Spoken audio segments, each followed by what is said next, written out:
एक सवाल जो बहुत सारे लोगों के मन में चल रहा होगा, अभी जो इंडियन ऑयल के टैंकर पे अमेरिका की नेवी के द्वारा हमला किया गया था, उस तीनों शिप पे इंडियन फ्लैग नहीं था, किसी दूसरे कंट्री का फ्लैग था। फिर भी इंडियन शिप क्यों बताया जा रहा है? देखो, समुद्र में शिप चलाने के लिए कुछ रूल रेगुलेशंस को फॉलो करना पड़ता है। जब कोई भी बिजनेसमैन या कंपनी शिप खरीदती है तो अपने देश में उसे रजिस्टर नहीं करवाती। ऐसा इसलिए जब अपने देश में उसे रजिस्टर करवाएगी तो बहुत सारे टैक्स और रूल रेगुलेशन से गुजरना पड़ेगा उसे।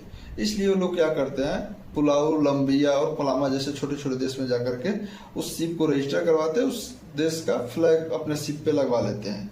होता क्या है कि टैक्स उनको कम लगता है। उस देश का जो नियम होता है, रूल रेगुलेशन होता है, ना के बराबर होता है। आप किसी भी देश का स्टाफ हायर करके उस शिप पे आप काम करवा सकते हो, आप कहीं भी ले जा सकते हो, ले आ सकते हो कोई भी चीज। इस शिपिंग रूल को बोलते हैं फ्लैग ऑफ कन्वीनियंस, मतलब अपने हिसाब का झंडा।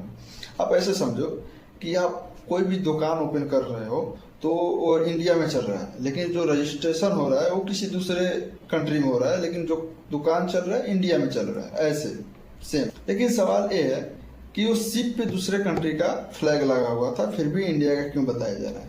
देखो, कुछ मैटर नहीं करता है कि फ्लैग किस देश का लगा हुआ है, शिप किस देश का है, किसका है, कुछ मैटर नहीं करता। मैटर ये करता है कि उस शिप पे किस देश का स्टाफ, इंजीनियर और कैप्टन है।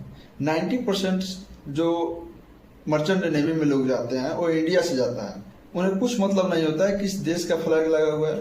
वो लोग सिर्फ अपने 2 वक्त की रोटी और जॉब करने के लिए जाते हैं। लेकिन असली प्रॉब्लम तब स्टार्ट होती है जब बीच समुंदर में जब किसी दूसरे नेवी के द्वारा अटैक किया जाता है, गोले दागे जाते हैं, तब जो उस शिप का मालिक होता है वो किसी दूसरे देश में बैठा होता है और जिस देश का फ्लैग उस शिप पे लगा हुआ है, उस शिप के पास अपना नेवी तक नहीं होता है कि अपने दुश्मन से लड़ पाए।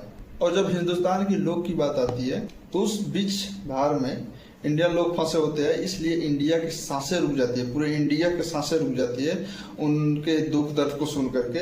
इसलिए उस टाइम हम लोग बुलाने लगते हैं इंडिया का शिप है और इंडिया की शिप पे अटैक हुआ है। आपको क्या ये बात पता था? कमेंट में जरूर बताएं। जय बिहार, जय बिहार।